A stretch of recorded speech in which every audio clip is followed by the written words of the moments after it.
It just got too hard. I can't. Not again. I'm not strong enough. Quit. Don't quit. Noodles.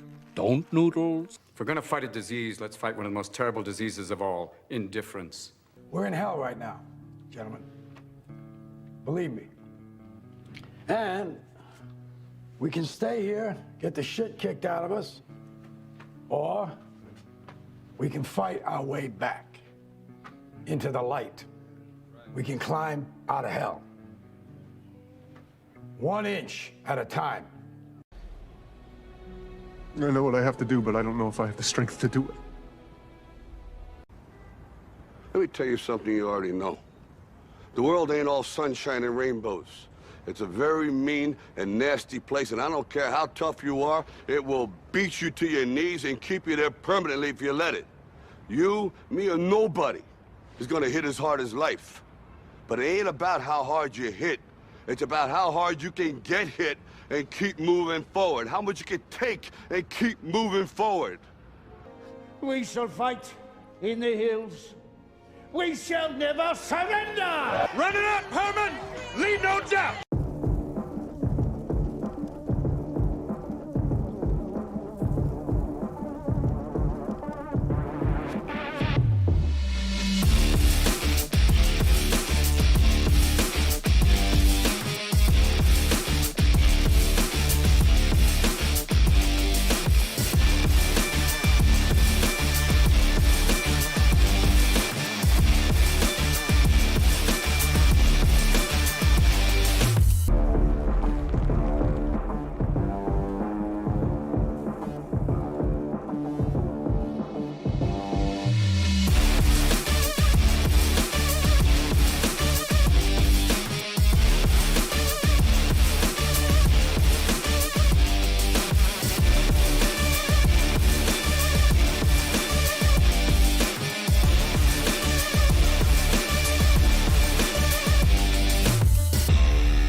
All right, good evening. I don't know, it's 8 o'clock here on the West Coast, and I'm pretty certain that means that it's 8 o'clock everywhere. Regardless, during this video, you're likely going to hear one, if not both, of the corgis in the background. Just so you know, because they're in the room. Some people have cats. I have corgis. And a cat. Susan brought it with her, so it's, you know, it's ours. Well, she's part of the family, whichever. I had listened to some of the audio from earlier in the earlier show and noticed that it sounded a bit, and I asked Susan as well, a bit tinny. And so I'm hoping that some of the edits that I did to it make it so that it sounds a little bit better. And so I'm going to get into what we're actually discussing this evening in just a moment. But I want to get started because I mentioned Ted Cruz earlier today. It gives me no pleasure to mention Mr. Cruz. One thing that I thought was funny during the 2018 midterms, the U.S. Senate race in Texas, because I worked for Democratic nominee Beto O'Rourke, is a lot of folks were like, Beto's not even your real name. Your name is what is it? I forget what his real name even is. I imagine it's Roberts, right? Robert O'Rourke. And it was apparently nobody ever thought to go, yeah, his name's not Ted.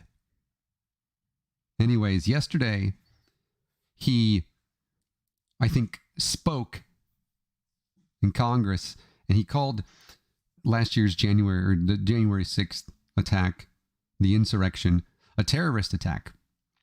And he stood by that. And he said it last year as well. And earlier today, I said, look at Ted Cruz. Look at him saying things that are right. And then he went on to Tucker Carlson's show.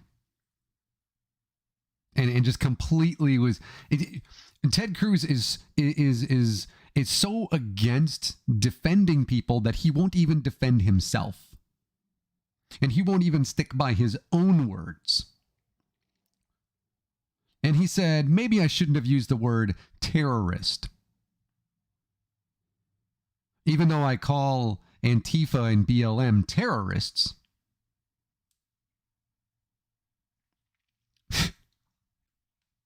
way to go, Mr. Cruz. Man. So I got to retract my statement about Ted Cruz. I'm kind of happy that I have to, because I don't, it makes me feel all weird and horrible inside when I say that Ted Cruz has done something, when I have to compliment. I agree with Piers Morgan today. What is happening? So I have to retract that statement. Additionally, apparently there's been this renewed debate and I'm going over a couple of things before I get into the topic at hand, because I didn't know this was happening, because I just don't keep up sometimes. But if you know anything about me, you know that I am, or have been, not recently as much, fairly active in circles of folks looking at the possibility of scholarship and religious scholarship, specifically in New Testament studies, early Christianity, things like that. And I have recorded lengthy videos. Susan and I have worked on some of them. I've done some of them by myself, regarding a myriad of topics. We don't get into theology because, I don't know, go talk to a theologian. But one topic which we thought was settled has to do with the Jesus man. In particular, it is specifically being the Jesus man, historically Jesus of Nazareth. And I thought that was fairly well settled. I mean, my video by itself settled it. You're welcome. You don't even need to go talk to anybody else. Just go watch the video. It needs an update with proper equipment, etc. But apparently that's a new thing again. And apparently Dr. Bart Ehrman went on with Holy Kool-Aid or something. And then somebody who is fairly well known with videos, a godless engineer, responded and said all the things that Dr. Ehrman gets wrong. And I would normally, watch the videos and, and kind of respond in some form or fashion, because I already know their arguments. But I'm not going to, because this is something that we've spoken about before, especially on this channel, is because on his channel, he hosted Richard Carrier.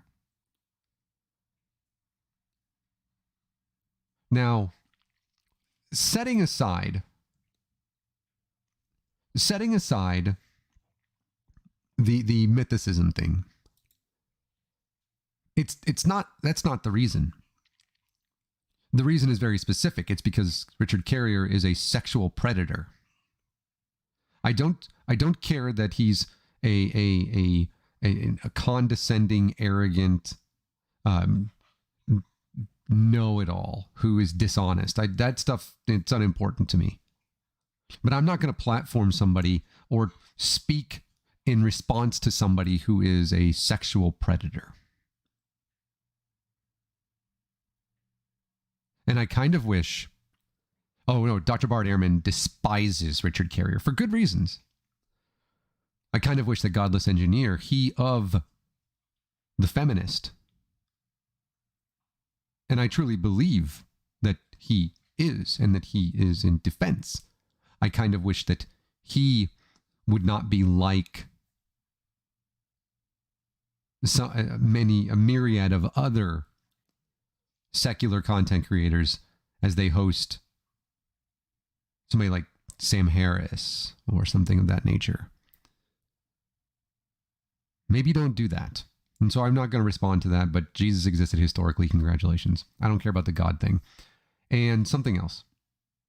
I forget what it was, but it was something else. But let's, as it says in, and by the way, I'm pretty certain that this video is going to get taken down anyways, because I had like little voice recordings from movies, and they're gonna like the stuff's gonna be in the description of the video. It's like, hey, cool, this is this movie, and it's from. There's no video or anything, but it's just the audio. This is from, I don't know, Rocky V or something. All rights to them, etc. But you know, the topic of this video has to do with COVID-19 and an unfortunate death due to COVID-19.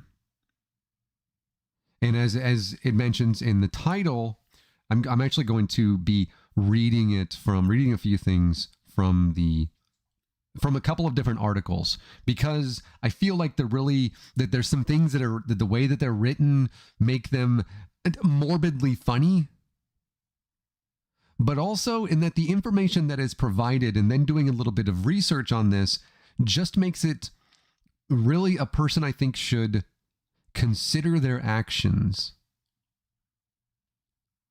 and how they affect not only their families, their colleagues and things like that, but also in this case, their own physical health.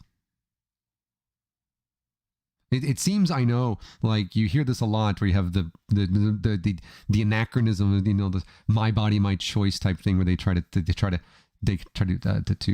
take that phrase and everything. But it's never really about that. They think that they think they can't die, they can't get sick.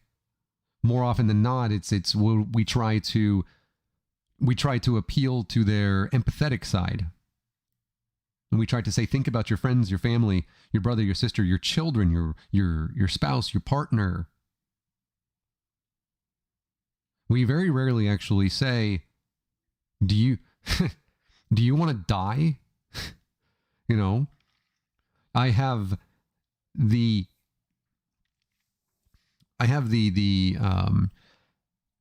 one of the things that I do, a habit that I have is if somebody is anti-vax, especially right now, I will call them wannabe serial killers.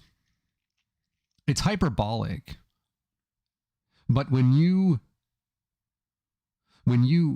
put yourself in a place, in this case, a lot of places,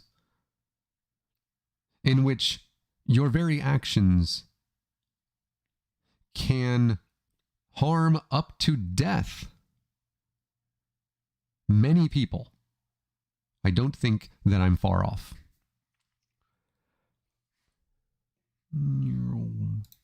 So, let me read these. I'm going to read this mostly in totality, and the links are in the description, but mostly in their totality, because it's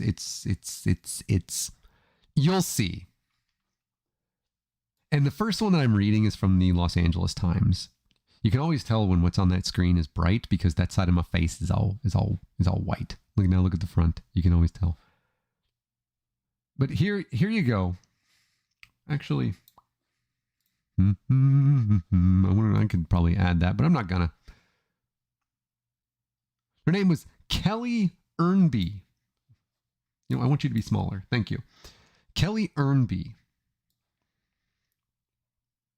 You ever just want someone to be smaller and they just won't do it? You know what I mean?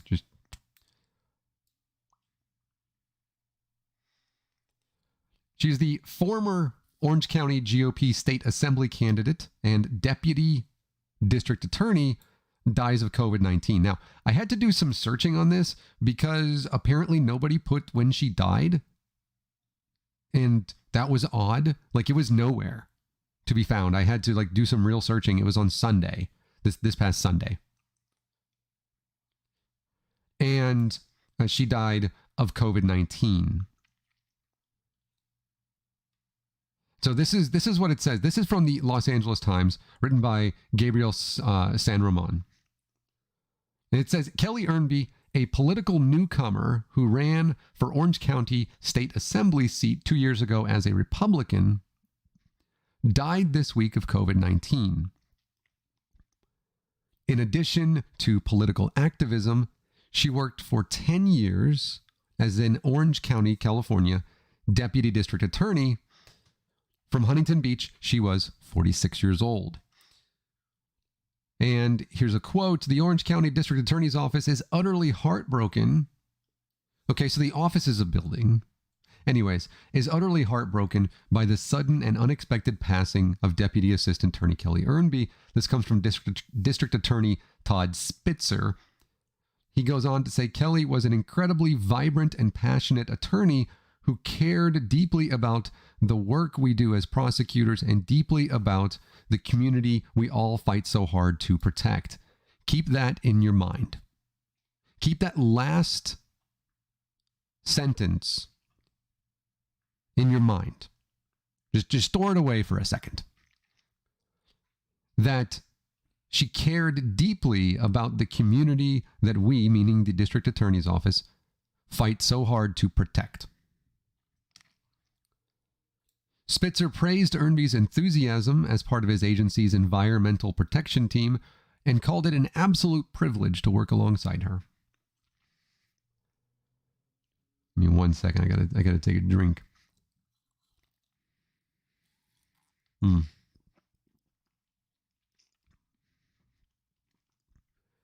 News of Ernby's death surfaced Monday morning when local Republican politicians and party activists began paying public tribute. Or publicly began paying tribute, whatever.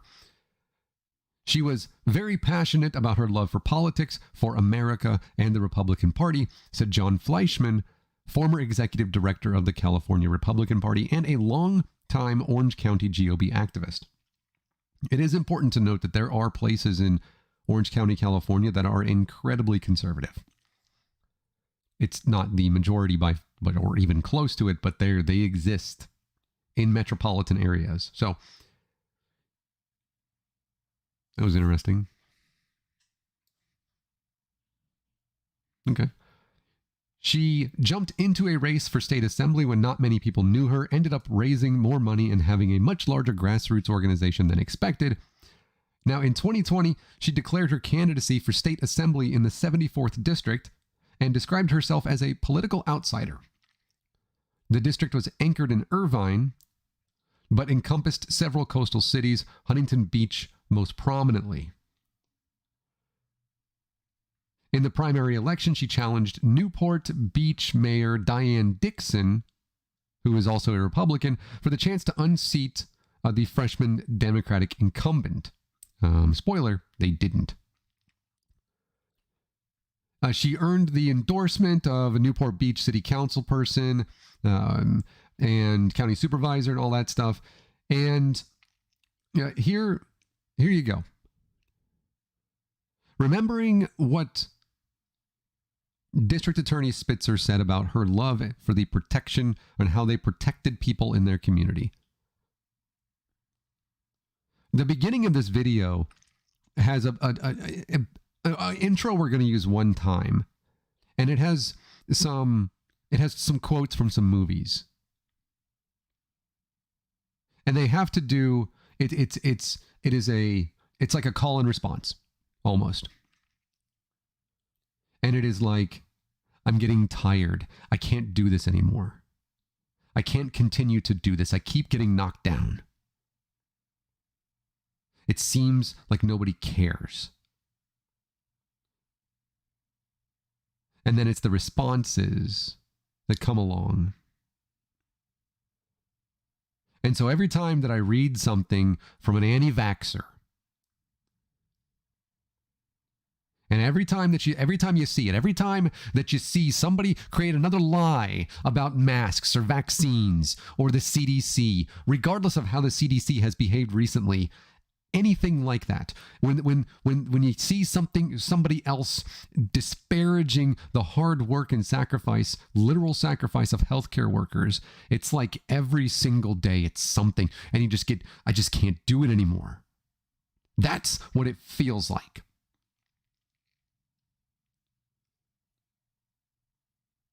But you can't. And here's the reason why. It's one of the main reasons why. Before the pandemic, so this is before COVID-19, Ernby took a firm stance against a new state law tightening immunization rules for California school children. She appeared in an online town hall on the campaign trail in November 2019. She said, "I don't think the government should be involved in mandating what vaccines people are taking. I think that's a decision between doctors and their parents. If the government is going to mandate vaccines, slippery slope. What else are they going to mandate?" I'm sorry. Didn't the district attorney say that she cared very deeply about the people in their communities? Understanding that vaccination is very important. And I don't know, maybe in 2019, the reason that the state of New York passed a law which allowed for, mature minor consent?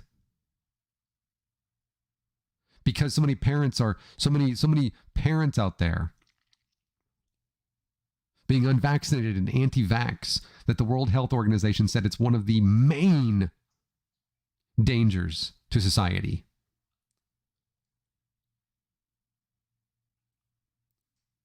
And something about this is something that I went over yesterday in a bit of a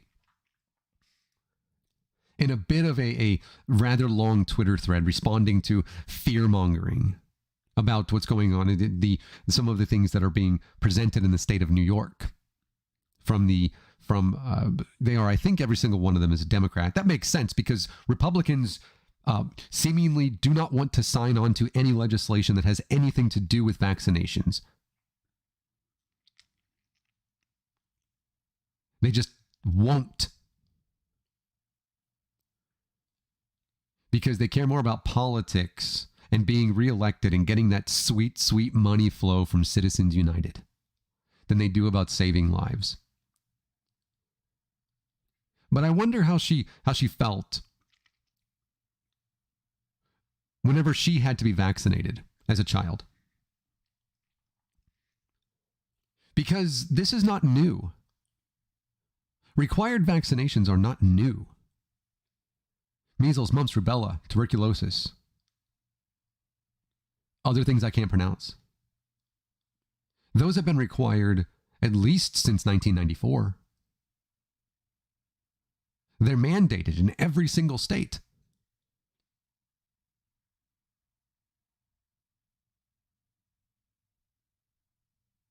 Why weren't you complaining about them then? But to say, as District Attorney Spitzer did, she cared deeply about the community we all fight so hard to protect. Did she? Even before the COVID-19 pandemic, did she? It's becoming to me, even with these first couple of quotes from her,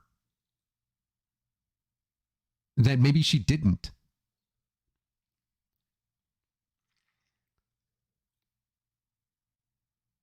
So she lost the primary.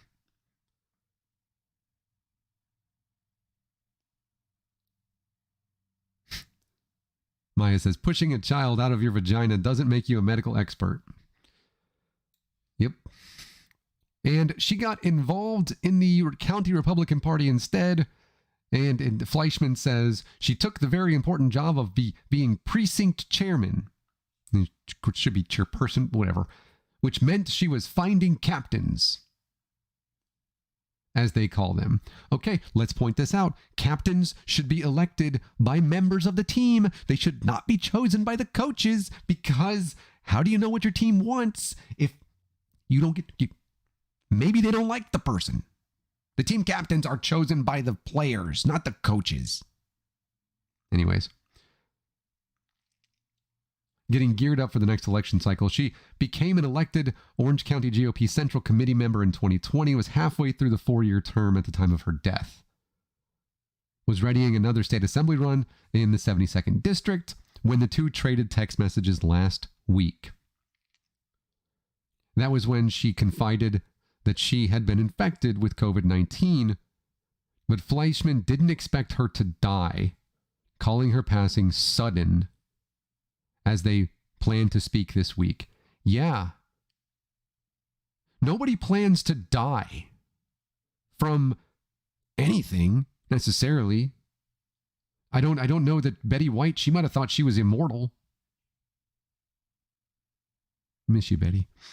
But of course not. You didn't expect her to die. But that's what COVID-19 does. It doesn't care what you expect. I found her to be funny and generous. I'm guessing generous with germs and COVID-19. She wanted to pass that. She was so generous probably with infecting others. Just generous. She quickly became part of the fabric of our party, but not of your lives anymore. We're really going to miss her. It's very sad. I will agree with this part. It is very sad. People who die due to COVID-19, it's sad. I write this seemingly all the time. Nobody has to die. Nobody else has to die. We're like at 850,000 in the United States alone. It's like more than the population of like 5 states.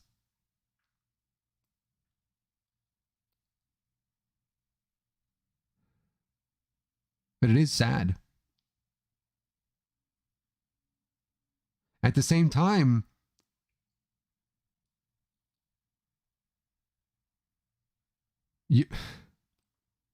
I'll get to that. During the pandemic, which is still ongoing. Hey, Adrian. During the pandemic, Ernby remained an ardent and vocal opponent of COVID-19 vaccination mandates.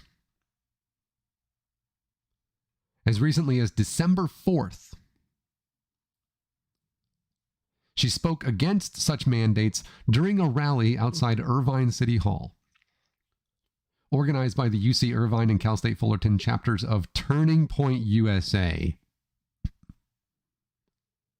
The rally drew dozens in attendance. By the way, the word dozens, what's funny is that Susan and I were both correct about this the other day. Dozens just can mean 24 or 30. And we actually do find out the number, by the way. It doesn't mean lots of people went there. There's nothing, this is a quote from her, there's nothing that matters more than our freedoms right now. Really? Because I think that you would agree that you being alive, because you're not anymore, because you died due to complications from COVID-19, maybe you being alive and especially not infecting other people that you said you cared about so much with COVID-19. Maybe there's something that's more important than our freedoms. You don't have the freedom. Hey, Laura, you don't have the freedom or the right to infect other people. But I have the freedom to protect myself and those around me. And then it goes in and talks about she's the daughter of Navy veterans, etc., yada. I don't fucking care.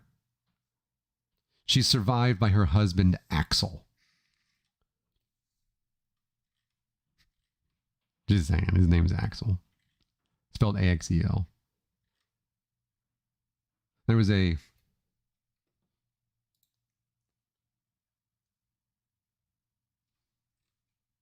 another article that I've got, and it says a couple of other things.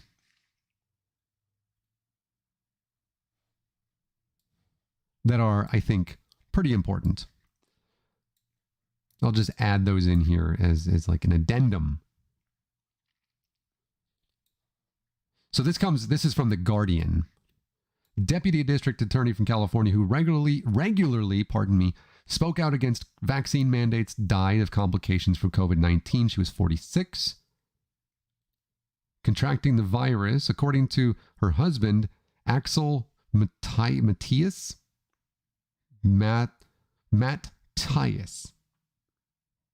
Matthew. Kelly Ernby was unvaccinated at the time of her death. What's interesting is that on social media, people were trying to say the reason she died is because she took the vaccine. Her husband said she was not, in all caps, vaccinated, and went on to say that's the problem.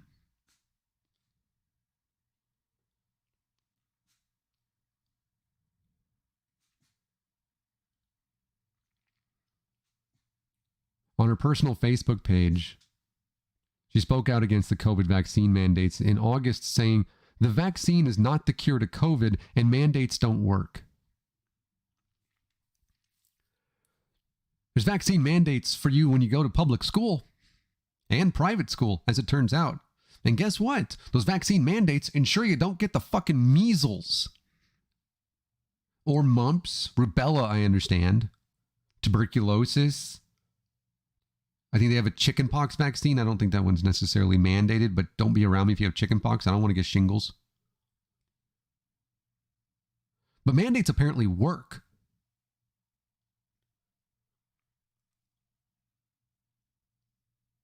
She said, "My fundamental belief is that government should be very small, and I don't believe in mandates." Well, then why do you have a driver license? Why do you wear your seatbelts? Those are mandated by law. Why don't you drive while you're intoxicated? Those are mandates. I don't think, she says, that the government should be involved in mandating what vaccines people are taking. I think that's a decision between doctors and their patients. And then she does, I mentioned it earlier, the slippery slope. If they're going to mandate vaccines, what else are they going to mandate? Well, if they're going to mandate something that keeps us fucking alive, I hope that they do it more often.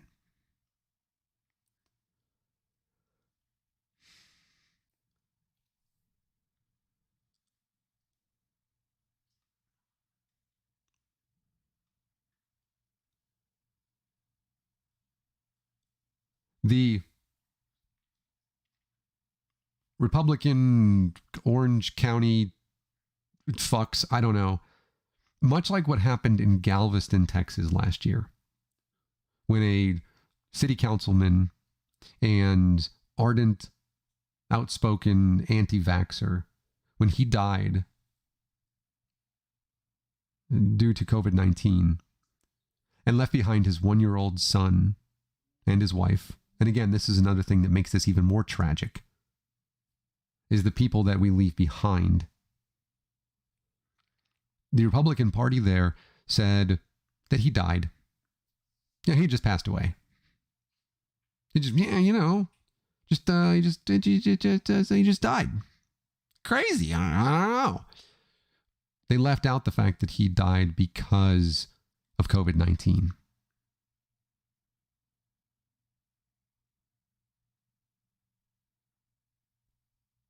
The Republican Party here in Orange County, California, did the same thing. They left out the fact that she died due to complications from COVID-19. They left it out because they make it fucking political. It's not political. It doesn't care if you're a Republican. It doesn't care if you are a Democrat. It doesn't care if you don't get involved in elections like 50% of the country. It will infect you and try to kill you regardless of anything that you believe or fight against. But you make it political.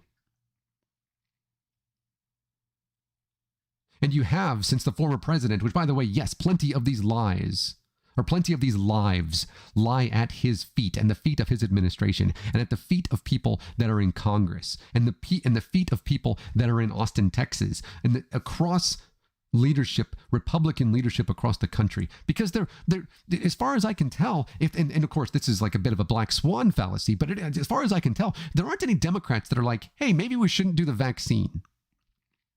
I'm pretty sure all the Democrats are like, stop killing each other.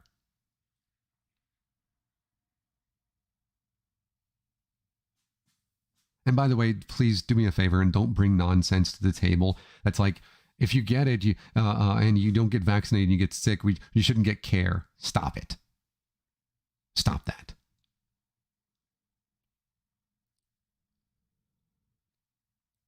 Stop. Just don't.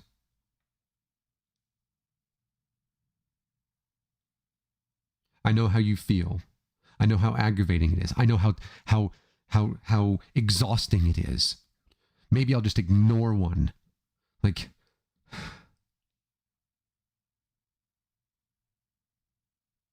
but don't do that.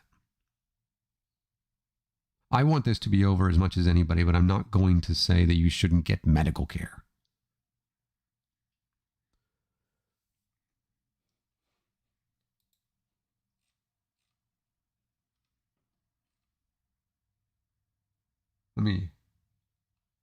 Here we are. I found the actual post from the Republican Party. Here it is.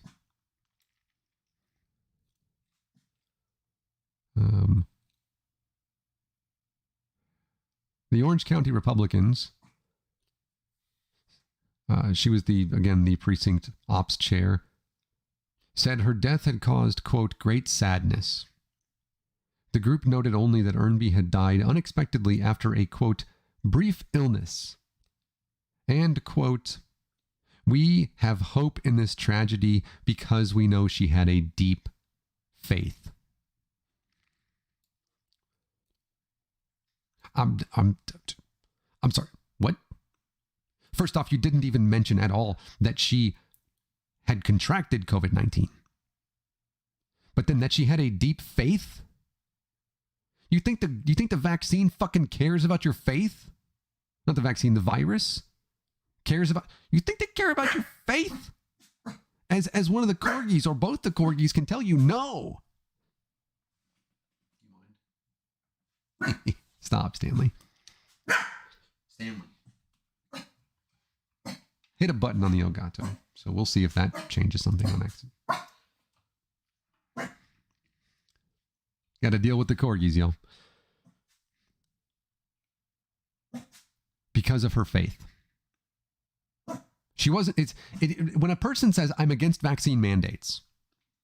Okay, cool. But then also doesn't get vaccinated themselves. I have a major problem with them beyond the fact that they aren't okay with like public safety.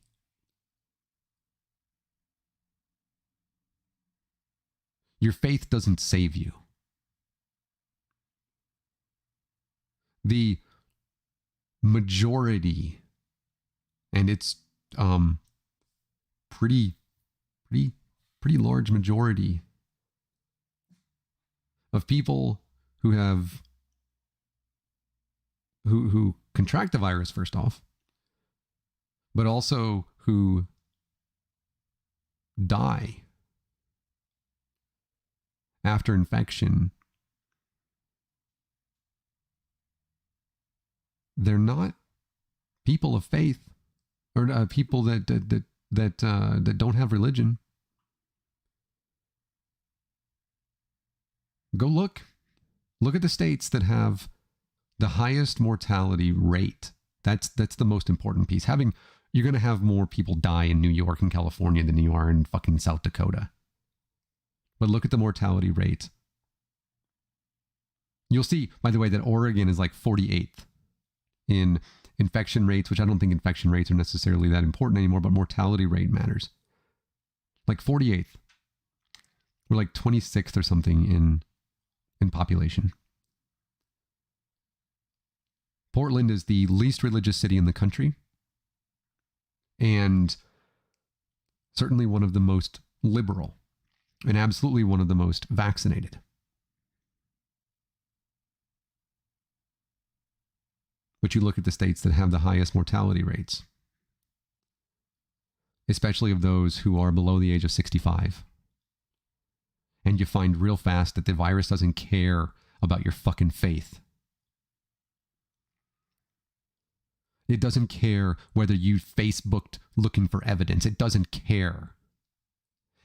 I mentioned this last night or earlier today or something. It's like the Terminator.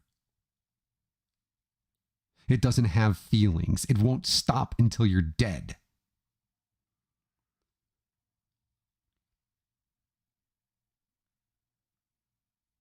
And in her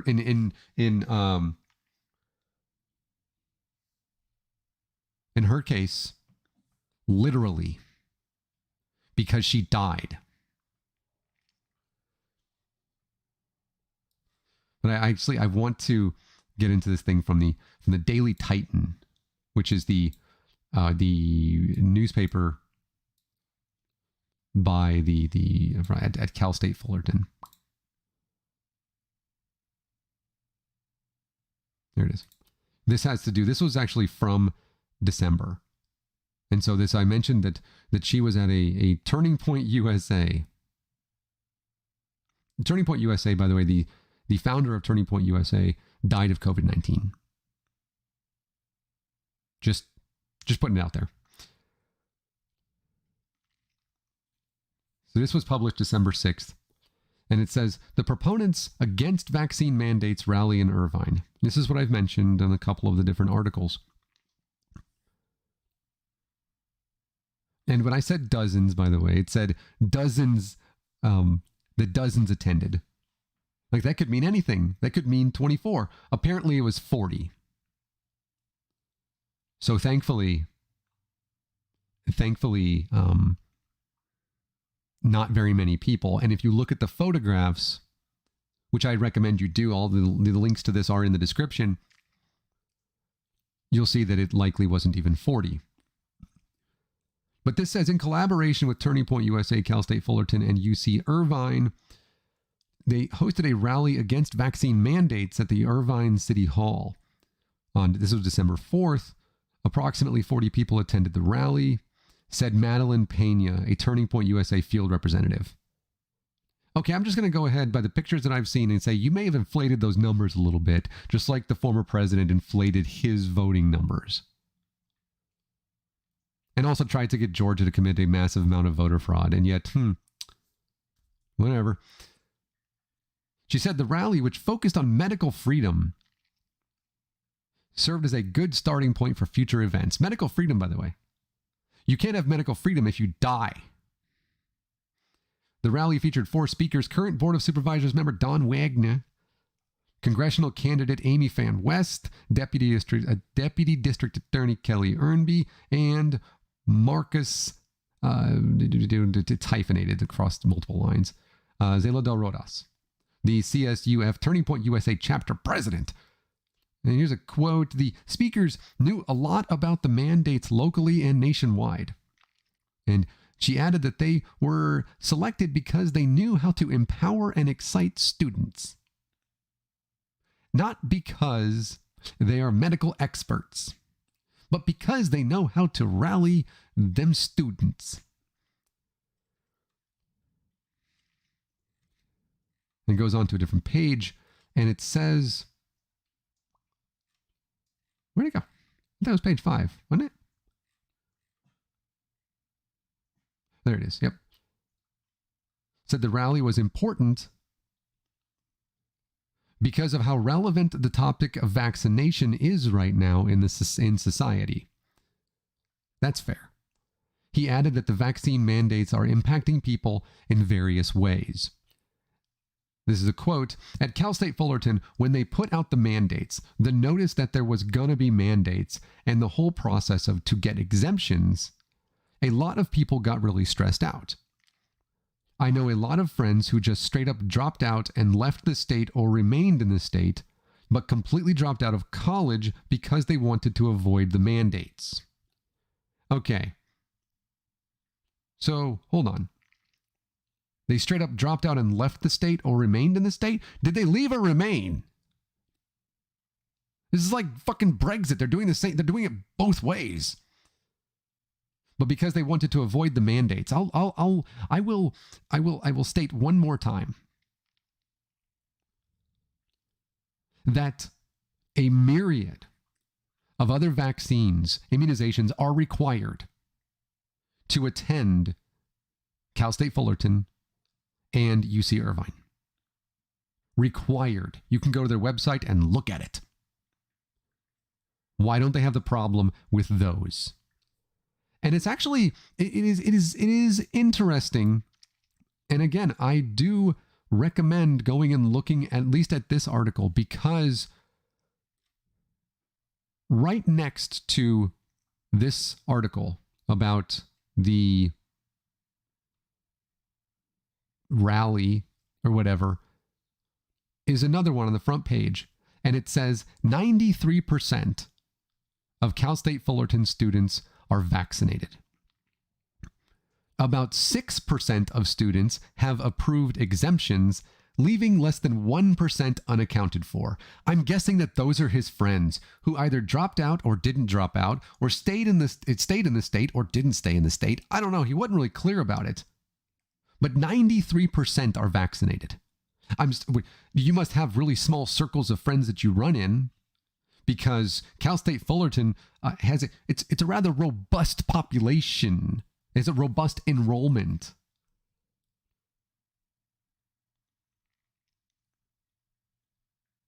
So students who have neither a vaccine nor approved exemption are unable to register for classes. Now only less than 1%. You should just, you don't say only, but whatever. As of November 19th.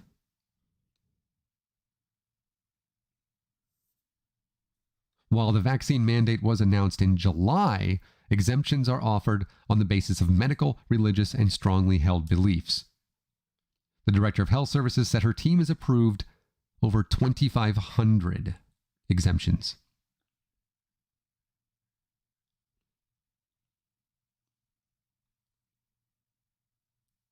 Most exemption requests submitted have been approved. That's the Director of Health Services at Cal State Fullerton. So what this person is claiming, this Turning Point USA fuck, what he is claiming is, oh my God, everybody, all my friends and everybody that I know, holy shit, they were all freaking the fuck out, didn't know what to do. They dropped out or didn't drop out. They left the state, or I don't know, maybe they didn't leave the state. Yeah, except most exemption requests that have been approved. Those, by the way, who actually approve or deny them are a team from health services who review documents independently using standard criteria, and consult with each other as needed.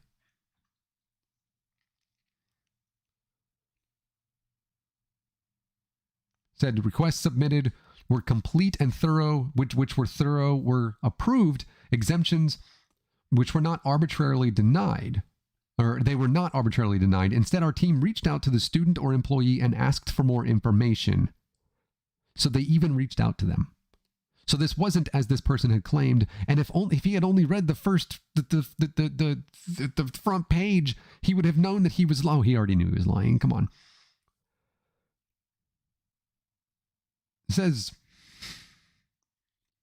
but that I found that to be ironic that it was right next to this article where this person is saying that all of these things, all of his friends, everybody that he knew, right, was just so the notice that a lot of people got really stressed out.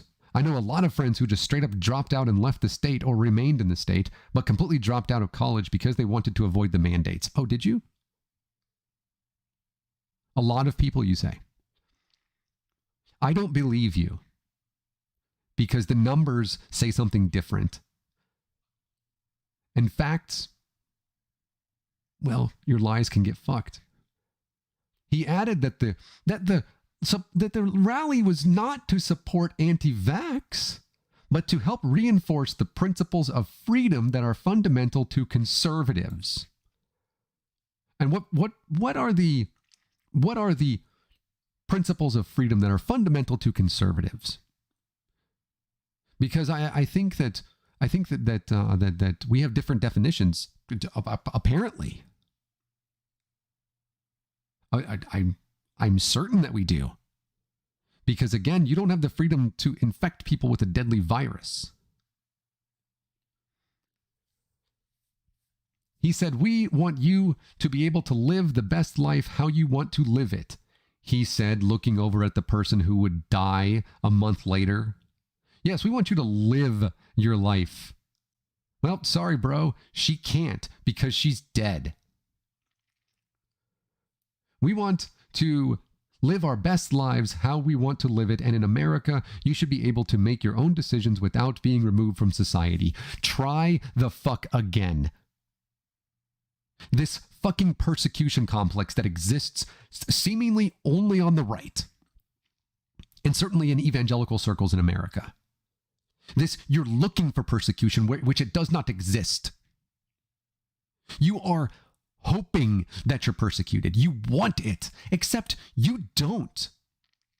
You don't want it. Do you want to go to China right now and go and live with the Muslims in China who are being systemically wiped out? Who are persecuted? Who are forced to work, kept from pay, kept from food and water? Mass genocide right now. You are not being removed from society. If you want to, did you know if you want to, you can go to the drive-thru and get your fucking McDonald's? Or do you think that you can't do that because you're removed from society? What do you think being removed from society actually means, Mr. TP USA? It makes sense that it's fucking toilet paper. Because at the end of the day, all I see on you is shit.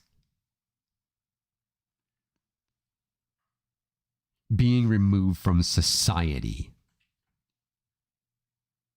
You know who got removed from society? Mrs. Ernby. Probably not the way that she expected to be removed from society. But she's not in society anymore, is she? She can no longer take part in our culture, can she? Wagner said that vaccination should be to each person's own discretion and not mandated by the government like all the other ones are already and you have never bitched about before. He added that the government should not use science as a means to force policy, but should use the outcomes of science to help guide the formation of policy in an educated way. Try that again. The government shouldn't use science,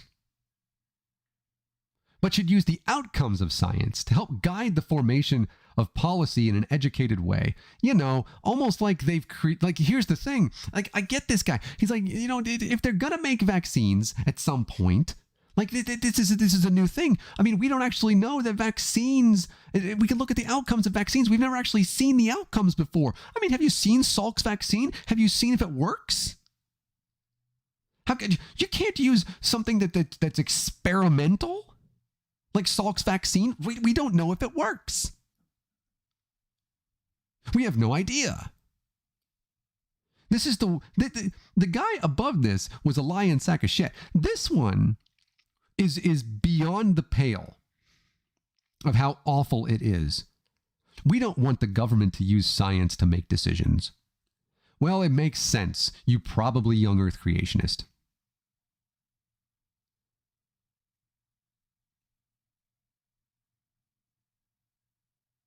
Here's an outcome. Here you go. Get the COVID-19 vaccine, and you are far less likely to die from COVID-19. There's an outcome that I think that Mrs. Ernby might have rather had. But we won't know because she's dead. He said, "You're the sovereign. You get to make the decision." I don't really know what that means. Did he like name them like a ship or something? The Sovereign? I don't know. And then there's this one. West said that she is from communist Vietnam and is in support of the freedom to choose whether or not, you can just say whether, to get a vaccine. A quote, "A force is not love, a force is not freedom, a mandate is not freedom," she said during her speech, which focused on her story of escaping Vietnam and coming to the United States. She urged the attendees to continue being inquisitive and question the narrative presented by the mainstream media. There are actions in present-day society, she says, force and censorship that reflect the communist approach to government that she experienced in her youth. She urged the crowd to step back and observe what is actually happening to start making informed decisions. I'm sorry. Let me just start with this. First off, the United States reminds you of Vietnam, huh? Hey, do you happen to want to go to Mexico by any chance? Do you Ms. West? Do you happen to want to take a little trip to Mexico or to Canada? Let's pretend like COVID-19 is not going on. Do you happen to want to do that? Okay, cool. Okay, where are we going to sneak across the border? Right? I want to avoid the roving patrols that are going to try to murder us as we try to leave and go into Canada. Because it's illegal to do that. It's in the United States. You can't leave. They will shoot you. You are required to stay here.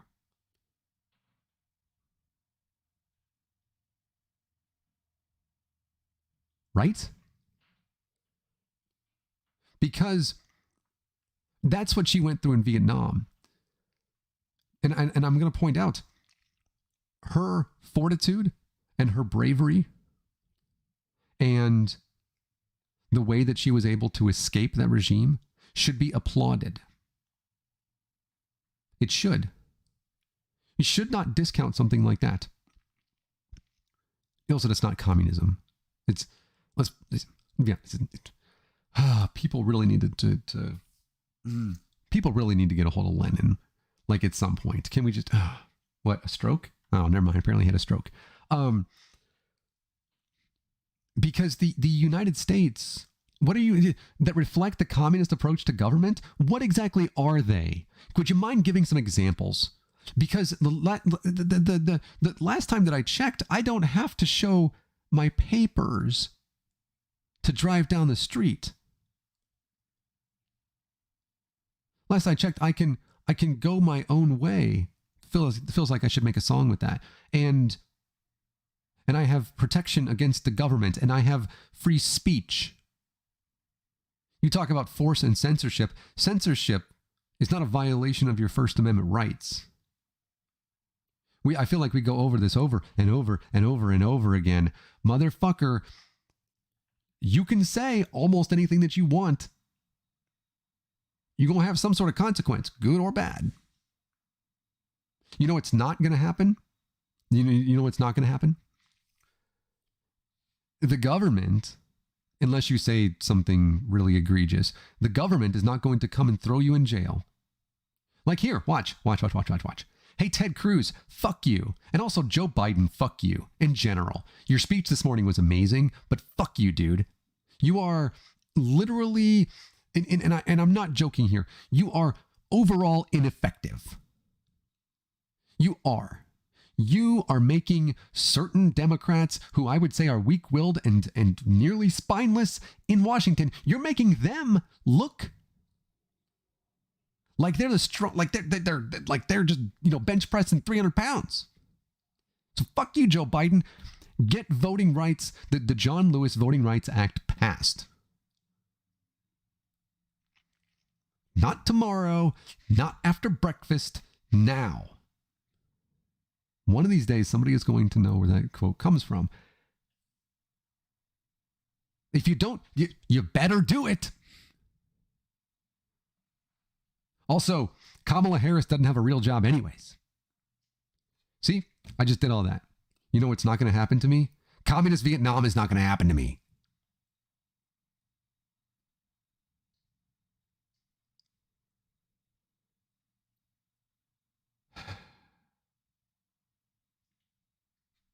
I just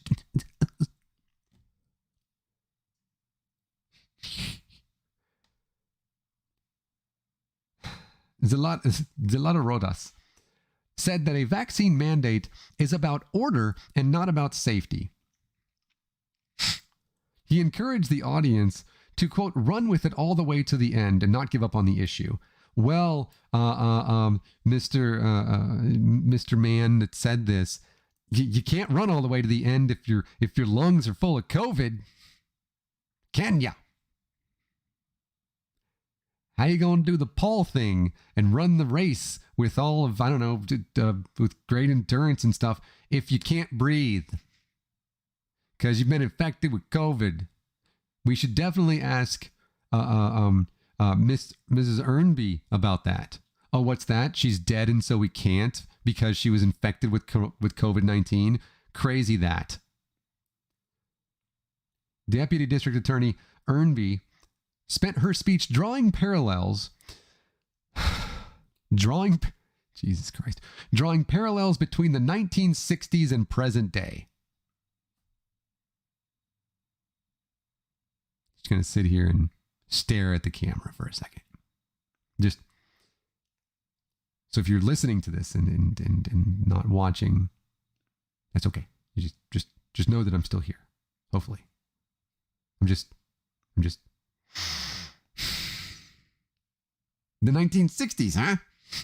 Yeah. The 1960s. Checking, type. Oh, okay. Turns out Mrs. Ernby, she was white. A white woman. I would love to know her thoughts on the 1960s and how this parallels the 1960s. Thankfully, she gives us an answer, at least a short one, an abbreviated answer. The people were able to rally in the 1960s to create change and protect threatened freedom.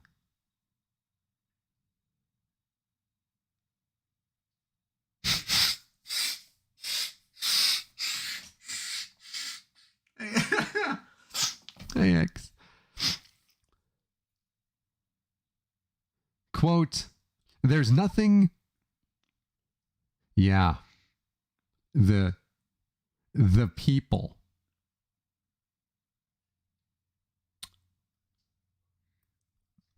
Kind of feel like I need to watch Selma again. Just to kind of get an idea about this. The people. Which ones exactly? And which water fountain did they drink out of? You know, the 1960s. This is the same, apparently. Well, I don't actually know her opinion on this anymore because, as mentioned, she died of complications from COVID-19. So, quote, there's nothing that matters more than our freedoms right now. I'm going to go ahead and respond to that and say, maybe you being alive does. Ernby said that there's a drastic bipartisan split in politics right now. Okay, that's fair. Absolutely, there certainly is. You have the people who defended insurrection, right, and say it wasn't an insurrection. It was just a crowd of people, and some of them got a bit rowdy and murdered police officers and screamed to hang the vice president and beat police officers with American flags. It was just normal. It was like, you know, it's one of those things where you're like normal Tuesday night for Shia LaBeouf. It's all it is. My voice can't go any higher than that. And then you have the other side, which is they had a supermajority in 2010 and 2012, and they passed like one piece of legislation. And right now they have the majority, the fucking trifecta, and they can't do anything. So that's who you have. The people that are like seemingly not trying to actively kill people, you know, but like certainly not doing enough currently. Said so. She the bipartisan split. That's true. And then but then she added addendum where the Democrats focus on a more socialist approach and the Republicans have a platform that gives freedom, scroll up, to the people.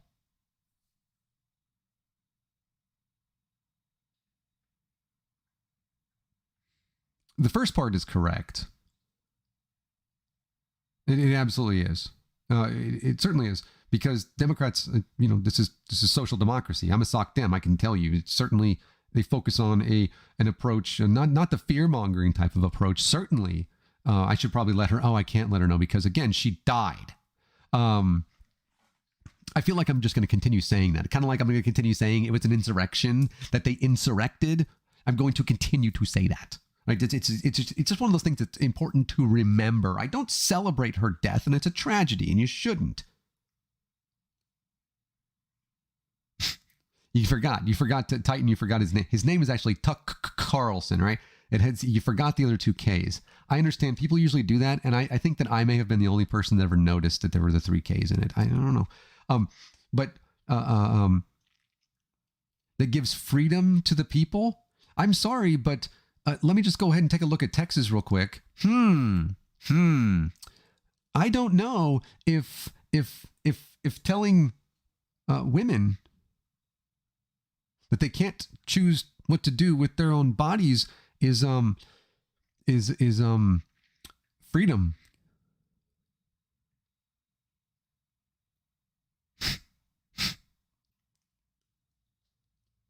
Right? I don't know. I don't know that because Republicans have a platform. First off, Republicans don't actually have a platform. I know this because the 2020 Republican platform was the exact same, as in verbatim, the 2016 platform. Don't believe me? That's what got David Silverman to block me. Good. Because he said, no, it's not, and they're not homophobic or whatever. And I was just like, yeah, bruh, they are. And I gave example after I read the entire thing.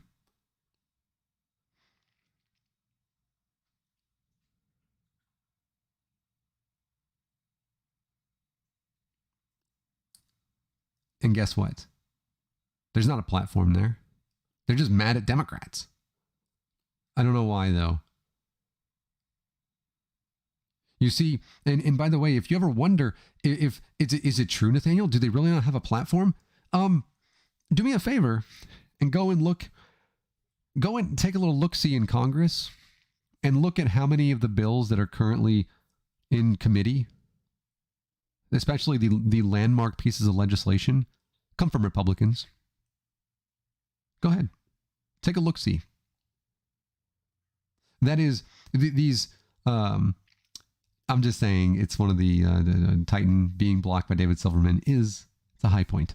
And of course there are things in there as X says, they only obstruct. I mean, yes, back in 2012, 2014, at the time, Senate Majority Leader Mitch McConnell said that he's the Grim Reaper of President Obama's policies and the things that he wants to do. That's what he said. They don't pass legislation. They block legislation. How many times during the Obama administration did they attempt to raise the minimum wage only to have it blocked by Republicans?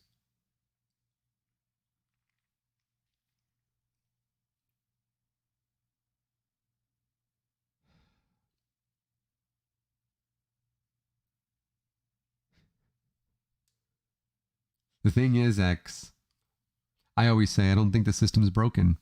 I think it is working as intended. It's our job to break it.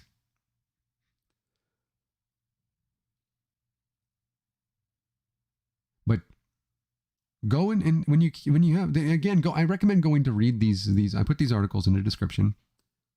Go in and read these.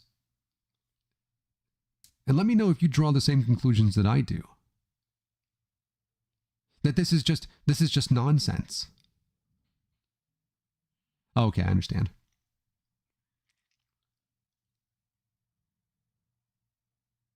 Susan said, I love you. And then says, did Alora join Twitter? I don't know. Laura, if she is not in here anymore, she's a young person we have had the opportunity and the pleasure, the true pleasure to get to meet, and Susan and I and get to know, and she stopped by for a little bit this evening, and she's a really good person. So, but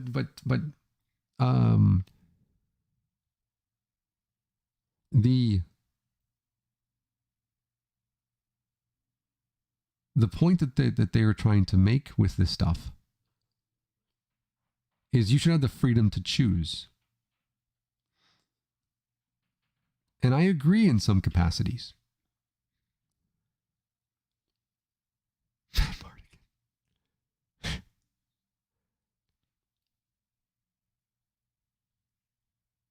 Such a good movie. I like that that's a callback. You'd have to go watch the most recent episode of Utah Outcasts. If you want to do that, by the way, you should definitely go to their Patreon and subscribe.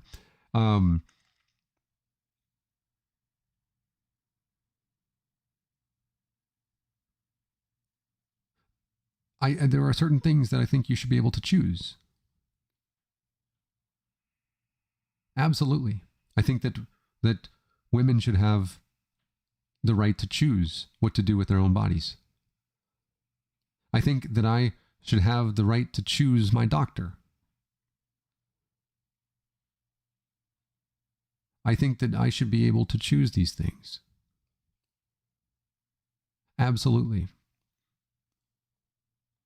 But I think that it is dependent on all of us, and has been for a very long time.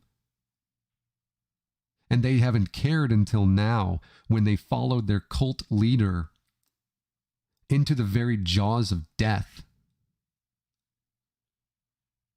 They didn't care about measles, mumps, rubella vaccines, immunizations. They didn't care about tuberculosis vaccinations. They didn't. They only care now because they've made it political. They don't care that it saves people's lives, that it could have saved Mrs. Ernby's life. They don't care. This is something that I mentioned this morning on the video, or this afternoon, earlier today. The Terminator thing again. It doesn't have feelings. It can't be reasoned with.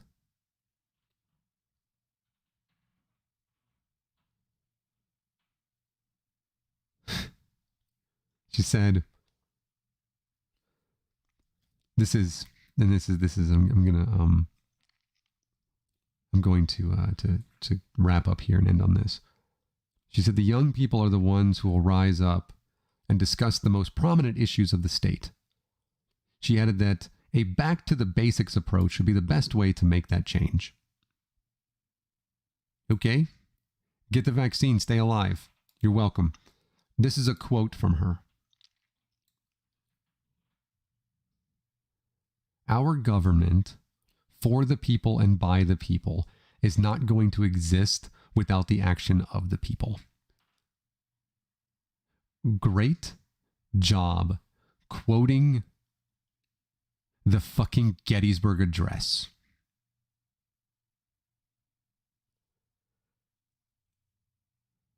On that hallowed ground, where fighting against traitors,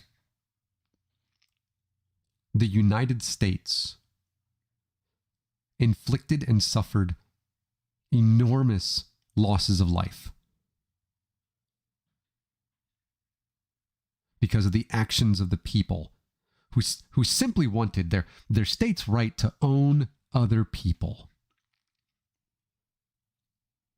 And you want to invoke the Gettysburg Address right now, when 850 some odd thousand people in the United States alone, and 5 million worldwide, have died due to a preventable disease? You want to invoke the Gettysburg Address. You want to be a government for the people and by the people? Well, you can't be a government by the people if you don't exist. And you don't exist anymore because you died.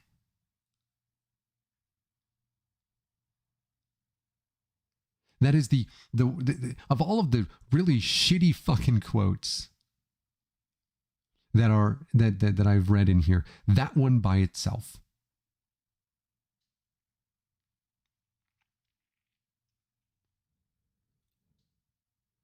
This morning, President Biden gave what I think was the best speech he has ever given, the most forceful speech he has ever given.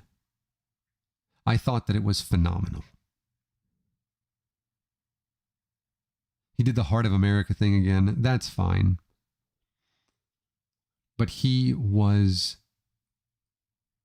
firm. And he basically told the former president to what a fuck up he was. He called him an autocrat multiple times.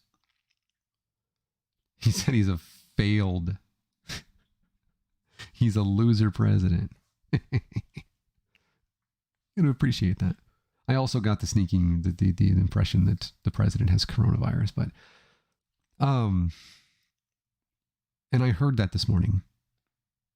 And it was like 5 o'clock here or something. I don't know. It's on Twitter. You can go read my tweets. It's on there. Also, you can probably watch the president's address. And it's not one of those reconciliation type things that we saw last January, on the 20th or 21st, where he's like, we're going to come together. We're going to defeat this together. No. I think that he has had this pent up inside of him for a year. And obviously he has his speechwriters, etc. and yada. I know. And he had a teleprompter. I know. I don't care. He said these words with conviction. You can tell when somebody means it. He very much was like, get your shit together. And he was very firm about the insurrectionists. He's like, I'm not going to let you do this shit. I appreciated that. Because not a goddamn single fucking Republican cares. Oh, I'm sorry. One does. Liz Cheney. She was there today. And so was her dad. Dick Cheney. The person who I want to see go in front of a military tribunal and be tried for fucking war crimes is the voice of Republican reason right now.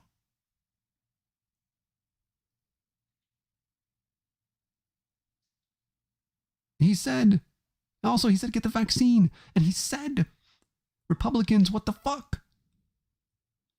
And I'm like, stop making me agree with Dick Cheney and Piers Morgan.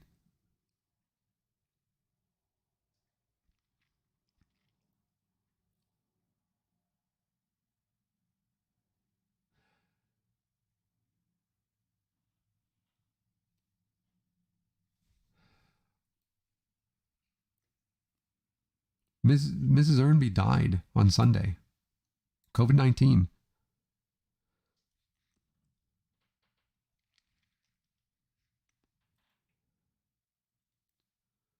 They said that the rally served as a way to initiate engagement from the religious community. You don't think that the Let's Go Brandon people are already engaged?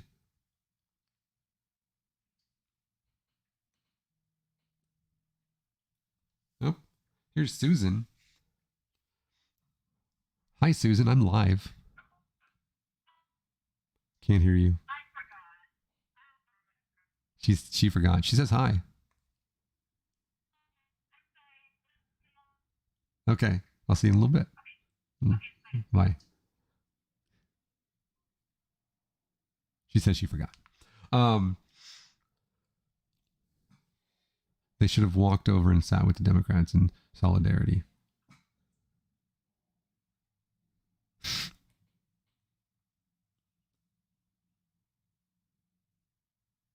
They were the only ones that were there.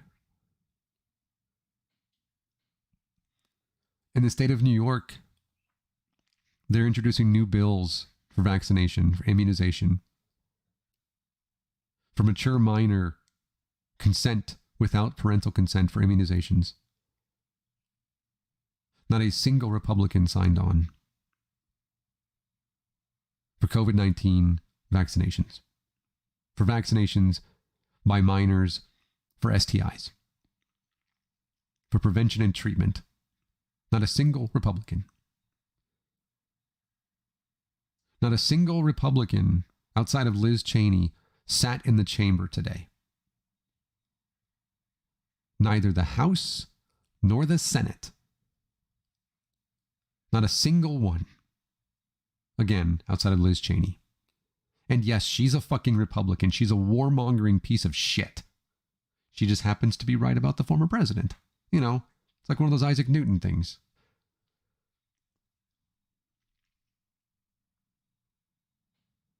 Yeah, X, you and I said the same thing.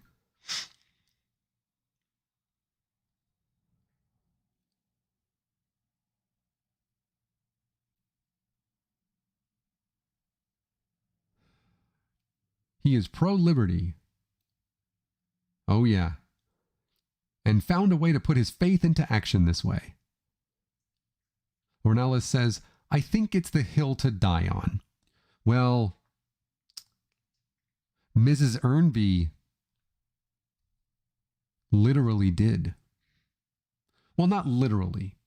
The insurrectionist who was shot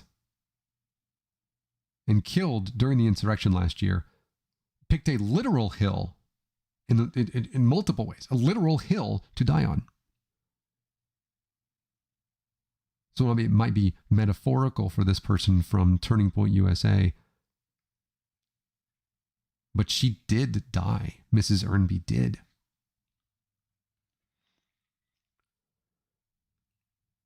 About fighting for the freedom to choose to get vaccinated. Giving up the right, he says, to choose what is injected in your body gives away all other freedoms in the future. Really? Does it? Because you got vaccinated when you were a kid. This is fear-mongering fucking 101 right here. It's the persecution complex. They simply, they were trying to put something in there but couldn't think of the war on Christmas because this was December 4th. And so they just said, you know what? Injections are going to take away everything. Right? They'll be coming for your steeples before you know it. Gives away all other freedoms in the future when you choose, when you can't choose what's injected into your body. All your freedoms are gone. Yeah, when you can't choose, like, you know, your measles, mumps, rubella, you right? When you got that vaccine, all of your other freedoms are gone. This is communist Vietnam. You're gonna get murdered by the police state. You try to crawl over the border. Actually, speaking of the police, I mean, I guess chances are high, I guess, if you're a black man. But anyways, right? That's the thing. You have no freedoms to do anything. You got the injections, you got the immunizations, and now you have no freedom. It's all gone. All of your other freedoms are gone. Your freedoms to go and get your McDonald's, gone, completely gone. Your freedom to go to college or not go to college, gone. Your freedom to have a job or not, eliminated. Your freedom to tell Joe Biden to go fuck himself? I can't do that, can I? Because the government's going to come in right now and, I don't know, do something crazy to me. Right? Also, go fuck yourself, Joe Biden. Pass the Voting Rights Act. God.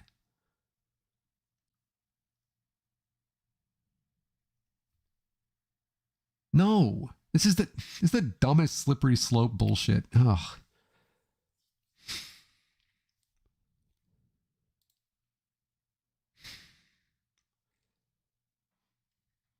But yeah.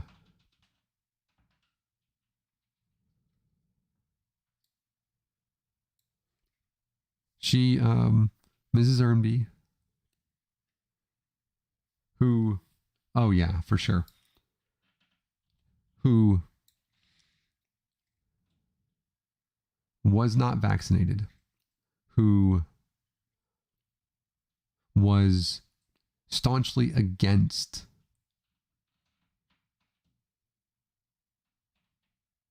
requirements to be vaccinated.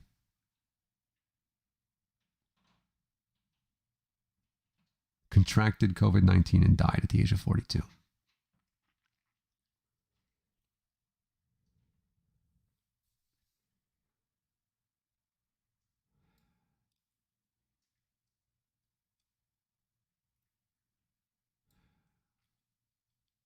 But you know, I do have a bit of a real fast bone to pick with some of these recommendations. And it's gonna be real fast. I'm gonna end with this. Yeah.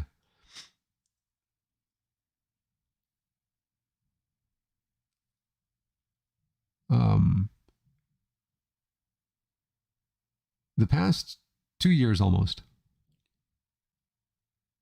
The past 2 years, we have been told to, as much as we can, socially distance one another. Sometimes we've been, you need to isolate yourselves. You need to, to ensure that you do not infect other people. There have been, mandates. My job requires vaccinations. It's not a government. It's not a federal mandate, but it's my job.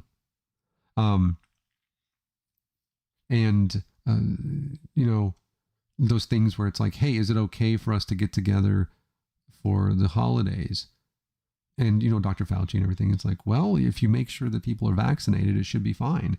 Other than that, though, you should probably distance yourself from people. And, those types of things. And there's this big thing, and I think this is valid.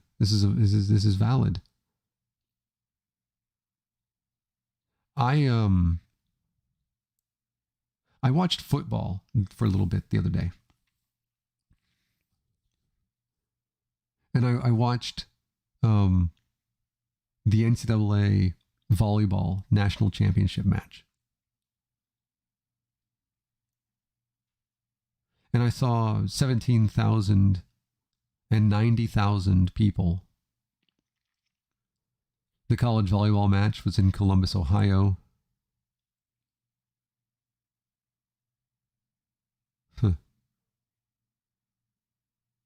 Inside, obviously it's indoors in December, so there's 17,000 people crammed into a facility.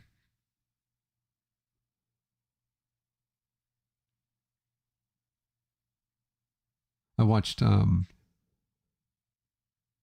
parts of the college football playoff inside of a dome. 90,000.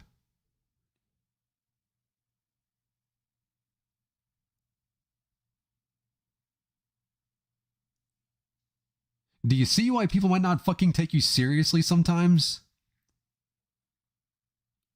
You literally cannot tell me that I can't go and I'm not going to, right?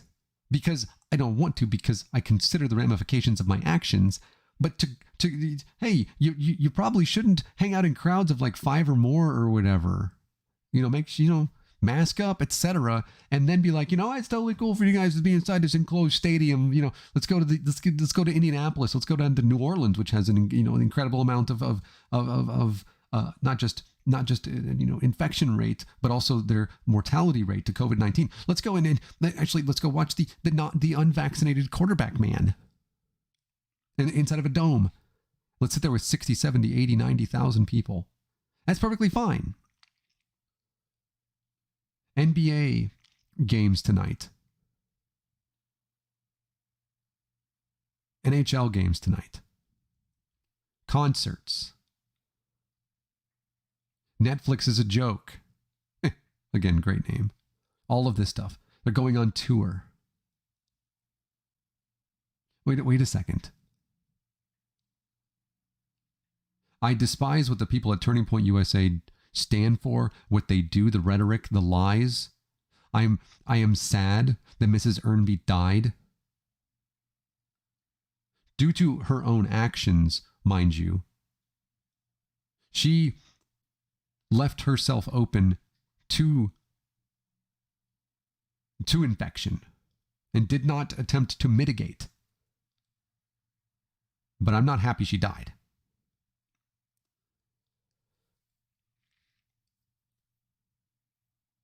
I don't agree with them at all on like anything. And I believe that they attack the CDC needlessly and attempt to falsify data to make it fit their political bent. But you can't tell me that I can't do this thing and then say it's perfectly fine for people to go and watch the Houston. Okay, nobody watches them anyways. To go and watch the Brooklyn Nets. Perfectly fine. When you have a surge of cases. We crossed 1 million cases the other day. Now the cases, I think, especially with the Omicron variant, are a bit different, but people are still dying. You still have people with comorbidities. You have people with underlying health conditions, and you're saying, it's perfectly fine. Don't worry about Susan or type 1 diabetes. Not a big deal. She'll be fine. And you go watch the game. Go watch Portland without Damian Lillard. Wow, we suck again. What? That's just some nonsense. How do you expect people to be able to trust you in the things that you say when you're so hypocritical with this? Anyways, rant over there. Mrs. Ernby, rest in peace or whatever. I don't know. You're dead. You can't hear me. X says, Susan says she's sitting in the car. But X said Vietnam is 288 cases per million. The United States is 2,418.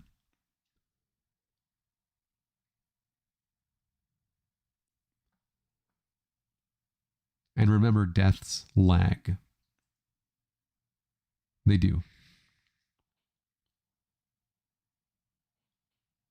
All right, closing this out, I am... Oh, deaths. Okay, yeah. Okay, thank you. I was like, goddamn. Closing this out again, I mentioned earlier that people, for some reason, like Godless Engineer platforms, somebody like Richard Carrier, again, not because I think that he's a piece of shit, asshole, arrogant, nonsense, dishonest person, but rather because he's a sexual predator.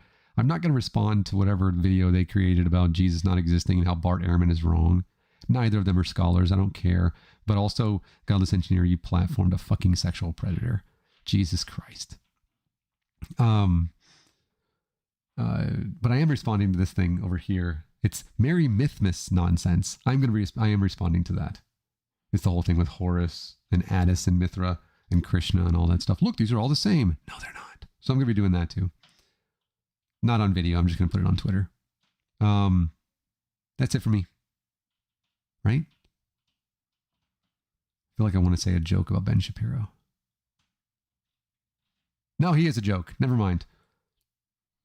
Got a video coming up that's a live stream about the news. It has to do with Australia. What does Seth Meyers say? He has COVID-19, by the way. And certainly get well soon, sir. Says, stay safe, get vaccinated. He loves you. Seth Meyers loves you. I mean, do I love you? He says, we love you too. And I'm just like, whoa. Who's this we? Like the overcooked turkey on Christmas vacation.